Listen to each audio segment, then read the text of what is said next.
건설 현장에서 발생하는 재해 가운데 붕괴와 매몰 사고는 짧은 순간에 대형 피해로 이어지는 사고 유형입니다. 집안 붕괴, 흙막이 붕괴, 비계나 거푸집의 파손처럼 다양한 구조물이 무너지는 과정에서 작업자가 토사나 자재에 갇히는 상황이 발생하고 구조가 지연되면 생명까지 위협받게 됩니다. 이런 특성 때문에 붕괴 매몰 사고는 사망률이 높고 후유증도 심각해서 현장에서 반드시 선제적으로 관리해야 할 영역으로 분류됩니다. 이번 강의의 학습 내용은 건설 현장 붕괴 및 매몰 사고 예방입니다. 사고가 어떤 요인에서 시작되는지, 어떤 구조적 작업적 위험이 반복되는지, 그리고 현장에서 이를 어떻게 통제해야 하는지에 대해 실무적으로 접근할 예정입니다. 이번 강의의 학습 목표는 다음과 같습니다. 첫째, 붕괴와 매몰 사고의 발생 원인과 주요 유형을 명확하게 이해하는 것입니다. 둘째, 사고를 예방하기 위해 필요한 안전관리 절차와 비상 대응 방안을 설명할 수 있는 수준에 도달하는 것입니다. 이 강의를 통해 붕괴 매몰 사고를 단순한 구조물 손상이 아니라 집안 구조물 작업 방식이 서로 영향을 주며 발생하는 복합 재해로 이해할 수 있을 것입니다. 건설 현장에서 발생하는 붕괴와 매몰 사고는 여러 위험 요인이 한꺼번에 작용하면서 발생하는 복합 재해입니다. 우선 붕괴부터 살펴보면 건축물이나 토류벽, 비계, 지반 같은 구조물이 자체 하중을 견디지 못하거나 외력 때문에 형태를 유지하지 못하고 무너져 내리는 현상을 말합니다. 여기서 외력이라고 하면 폭우나 지진 같은 자연 요인뿐 아니라 차량 진동, 굴착기나 크레인 같은 중장비 하중, 인접 현장의 굴착 공사까지 포함됩니다. 구조물의 강도가 부족하거나 시공 과정에서 연결부나 지지부가 제대로 설치되지 않은 경우에도 형태가 쉽게 무너지기 때문에 시공 불량 역시 주요 원인에 해당합니다. 이런 붕괴는 공사 중에만 일어나는 것이 아니라 공정이 끝난 뒤에도 집안 변화나 추가 하중으로 충분히 발생할 수 있습니다. 매몰은 붕괴로 인해 작업자나 장비가 토사나 구조물에 덮이는 상황을 말합니다. 집안이 무너지면서 근로자가 흙더미 아래로 빨려 들어가거나 비계가 붕괴되면서 아래층에서 작업하던 근로자가 구조물에 눌리는 상황이 대표적인 예입니다. 특히 굴착공사나 터널공사, 지하 구조물 시공 중에는 흙막이 구조가 조금만 약해져도 토사가 순식간에 쏟아져 나와 사고로 이어질 가능성이 높습니다. 이런 사고가 발생하는 원인은 비교적 뚜렷합니다. 집안이 연약하거나 집안 속에 매설물이 있어 지지력을 충분히 확보하지 못한 상태에서 굴착을 진행하면 무너질 위험이 커집니다. 배수 관리가 제대로 되지 않아 지하수가 유입되거나 집중호우로 토사 내 수분이 증가하면 집안이 무거워지고 지지력을 잃게 됩니다. 흙막이 지보공이나 동바리가 설계 기준에 미달하거나 설치가 불량한 경우도 주요 원인입니다. 굴착을 계획보다 넓게 파거나 하부를 먼저 파내는 무리한 굴착 방식도 집안을 불안정하게 만들어 붕괴로 이어지기 쉽습니다. 여기에 위험성 평가나 TBM, 현장 점검 같은 관리 절차가 빠지면 사고 가능성은 더 커집니다. 건설 현장은 구조적으로 변화가 빠르고 예측이 어려운 환경입니다. 특히 협소 공간이나 깊은 굴착 구간은 집안의 변화를 세밀하게 추적해야 하며 인접 구조물의 하중이나 지하수 흐름 등 외부 요인이 동시에 작용할 때 불안정성이 크게 증가합니다. 여기에 인력과 장비가 동시에 투입되는 경우가 많아 초기 붕괴가 2차 사고로 이어질 위험도 높습니다. 실제로 고용노동부 통계를 보면 건설업 사망사고 중 약 20%가 붕괴와 매몰에 해당할 정도로 비중이 큽니다. 중대재해처벌법이 적용된 사례도 많고 사고 발생 시 사망률과 부상 심각도 모두 높아 현장에서 반드시 중점적으로 관리해야 하는 재해 유형입니다. 붕괴와 매몰 사고는 대부분 집안이나 지보공이 견뎌야 할 힘을 버티지 못하는 순간에 발생합니다. 집안이 연약하거나 지하수가 유입되면 흙이 스스로 형태를 유지하지 못해 급격히 무너질 수 있습니다. 여기에 흙막이나 지보공이 설계 기준에 맞지 않게 설치되었거나 설치 이후 점검이 제대로 이루어지지 않으면 굴착면이 쉽게 붕괴됩니다. 집중호우나 해빙기처럼 토사의 수분이 급격히 늘어나는 시기에는 집안이 갑자기 약해져 사고 위험이 높아지고 위험성 평가나 TBM 같은 기본적인 안전 관리가 이루어지지 않은 현장은 작은 징후가 나타나도 제대로 대응하지 못해 붕괴로 이어지기 쉽습니다. 인접 구조물의 하중, 굴착기나 크레인 같은 중장비의 반복 하중, 지진이나 진동 같은 외력도 토합을 한계 이상으로 밀어올려 구조물을 무너뜨리는 원인이 됩니다. 이런 붕괴 매몰 사고가 일어나면 작업자가 입는 신체 피해는 매우 치명적입니다.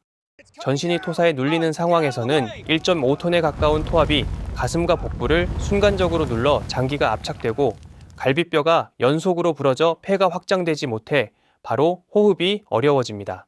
내부 장기가 한쪽으로 밀리거나 찌그러지면서 의식이 가라앉고 그 자리에서 쓰러지는 경우도 많습니다. 팔이나 다리가 토사와 콘크리트 조각에 맞으면서 비정상적인 각도로 꺾이고 뼈가 여러 조각으로 부서지는 분쇄골절이 자주 발생합니다. 이때 근육과 혈관, 신경이 동시에 끊어져 출혈이 즉각적으로 일어나기 때문에 응급 대응이 늦으면 위험한 상태가 됩니다. 흉곽이 눌려 폐가 움직이지 못하는 압박성 질식도 매우 흔하게 나타나는 손상입니다. 몇 초 만에 숨이 차고 가슴 통증이 나타나며 호흡이 멈추면 심장도 바로 기능을 잃게 됩니다. 하반신만 매몰된 상황에서도 치명적인 문제가 발생할 수 있습니다. 압박 상태가 길어지면 혈류가 차단되고 조직 안에 독성 물질이 빠르게 쌓입니다. 구조 후 압박이 풀리면 이 물질이 혈관 안으로 한꺼번에 들어가 급성 심부전이 생기는데 겉보기에는 의식이 있는 것처럼 보여도 이미 장기 손상이 진행된 매우 위험한 상태입니다. 낙하물과 토사 압력이 동시에 작용하면 머리와 목 부위도 치명적인 손상을 입습니다. 두개골 골절이나 뇌출혈이 바로 생기고 경추가 손상되면 신경계가 즉시 마비되면서 호흡조차 불가능해집니다. 매몰 공간에서는 생리적 변화도 빠르게 나타납니다. 산소가 부족해지면 두통, 혼란, 발작이 발생하고 흙먼지를 흡입하면서 기도가 막혀 추가적인 질식이 생길 수 있습니다. 체온도 빠르게 떨어져 저체 오온 쇼크로 이어지는 경우가 많습니다. 구조가 지연될수록 생존 가능성은 크게 떨어집니다. 매몰 후 5분 이내에 구조되면 생존 확률이 높지만 15분이 지나면 심각한 저산소 상태가 시작되고 30분이 지나면 사망률이 급격하게 증가합니다. 1시간이 넘어서까지 생존하는 경우는 매우 드물기 때문에 붕괴 매몰 사고에서는 초기 대응 속도가 무엇보다 중요합니다. 이번에는 건설 현장에서 실제로 발생한 붕괴 매몰 사고 사례를 이어서 살펴보겠습니다. 현장에서 어떤 상황이 반복되는지 구체적으로 이해해야 예방 대책을 정확히 적용할 수 있기 때문입니다. 먼저 첫 번째 사례는 굴착 공사 중 발생한 토사 붕괴 사고입니다. 어떤 도심에서 약 4m 깊이로 굴착을 진행하던 중 측벽 토사가 무너지면서 작업자 2명이 순식간에 매몰된 사고였습니다. 이 현장은 지반 조사를 하지 않은 상태에서 굴착이 진행됐고 2m 이상 굴착 시 반드시 설치해야 하는 흙막이나 지보공도 설치되지 않았습니다. 배수시설도 제대로 갖춰져 있지 않아 집중호우 뒤 집안이 포화된 상태였고 굴착면의 안전 경사 확보도 미흡했습니다. 굴착 전 위험성 평가와 시추 조사를 생략했고 현장 감독까지 부재한 상황에서 즉각적인 조치가 불가능했습니다. 이런 사고는 굴착 전에 집안 상태를 조사하고 지보공 설치 계획과 배수 대책을 마련했더라면 충분히 예방할 수 있었던 사례입니다. 강우 예보가 있을 때 작업을 중지하고 굴착면을 방수포로 덮는 조치, 작업 전날 TBM을 통해 위험을 공유하는 절차만 있어도 사고 가능성은 크게 줄어듭니다. 이어서 두 번째 사례는 집중호우 후 지하차도에서 발생한 붕괴 사고입니다. 장마 직후 지하차도 연결 터널 구간에서 토류벽이 전도되며 흙막이가 무너졌고 인근 구조물 일부가 파손되면서 장비까지 매몰된 사고였습니다.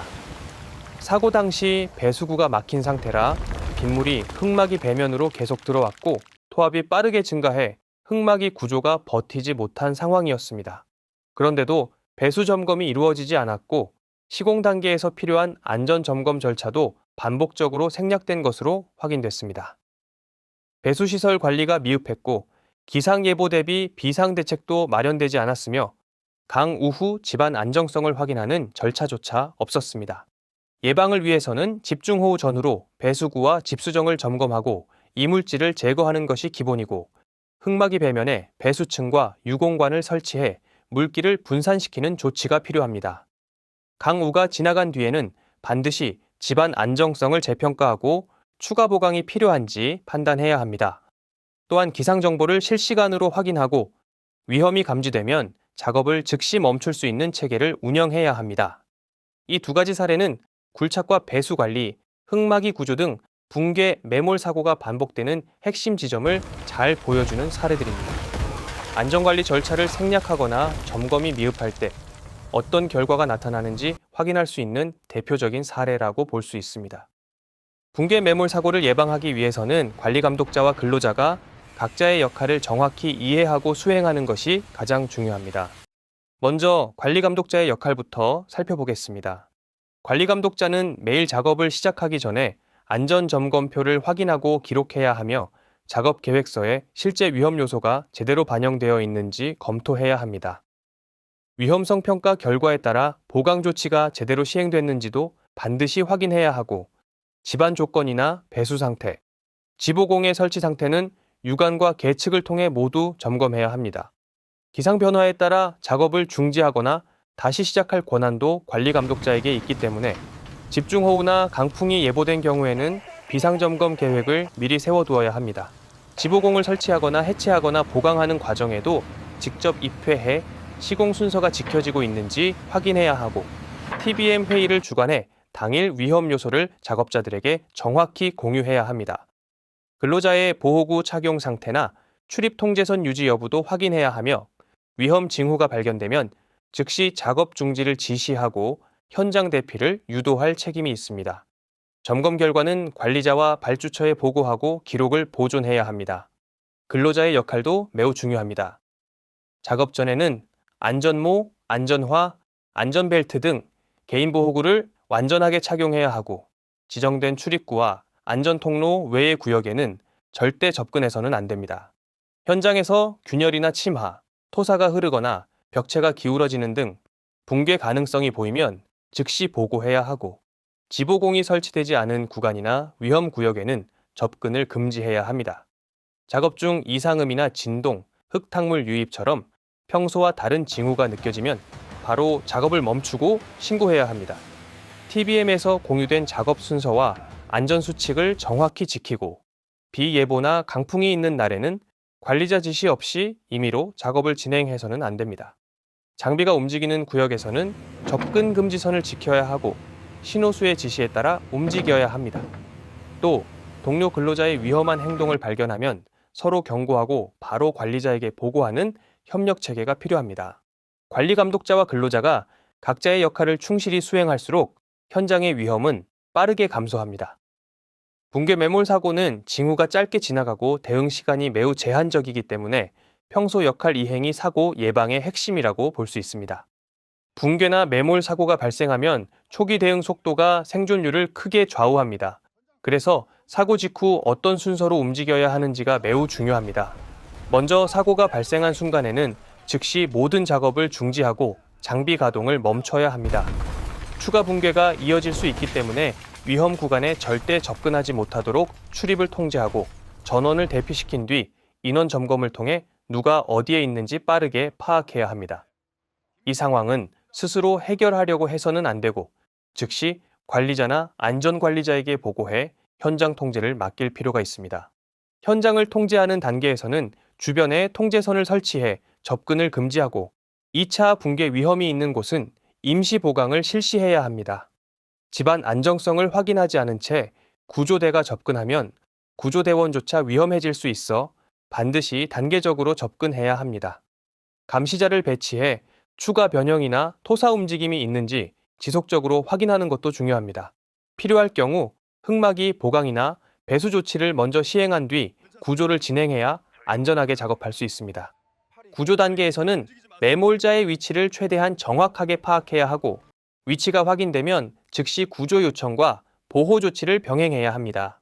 토사가 더 유입되지 않도록 주변을 보강하고 매몰자를 인양한 뒤에는 지체 없이 응급 조치를 하고 119와 연계해 병원으로 이송해야 합니다. 보고와 현장 보존도 중요한 절차입니다. 사고 발생 즉시 관계기관에 신고하고 현장은 가능한 한 그대로 보존해야 합니다. 사진과 영상으로 기록을 남기고 사고 원인을 흐릴 수 있는 장비 이동은 금지해야 합니다. 당시 상황과 대응 시간도 정확히 기록해 두어야 합니다. 사고 이후에는 2차 사고 방지를 위한 조치가 필요합니다. 구조가 끝난 뒤 집안과 지보공을 다시 점검하고 잔류 위험이 있는 구간은 즉시 보강해야 합니다. 사고 원인을 분석하고 재발 방지 대책을 마련하는 과정도 필수이며 근로자 교육을 다시 진행해 비상 매뉴얼을 보완해야 현장에서 같은 사고가 반복되지 않습니다.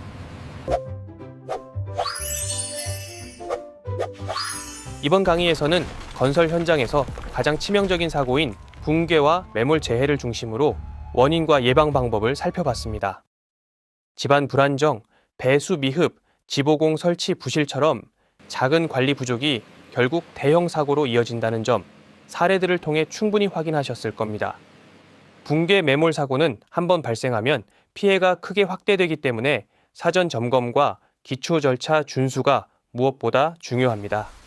작업 전 집안 상태와 배수 상황을 확인하고 위험 징후가 보이면 즉시 보고하고 작업을 멈추는 것. 이 단순한 기본이 생명을 지키는 가장 강력한 안전장치입니다. 관리 감독자와 근로자 모두가 각자의 역할을 성실히 수행할 때 현장의 안전 수준이 높아집니다. 오늘 함께 살펴본 내용이 실제 작업에서 자연스럽게 실천될 수 있도록 여러분의 일상적인 작업 태도에 꼭 녹여주셨으면 합니다. 여러분의 작은 실천이 현장의 붕괴 사고를 충분히 예방할 수 있습니다. 감사합니다.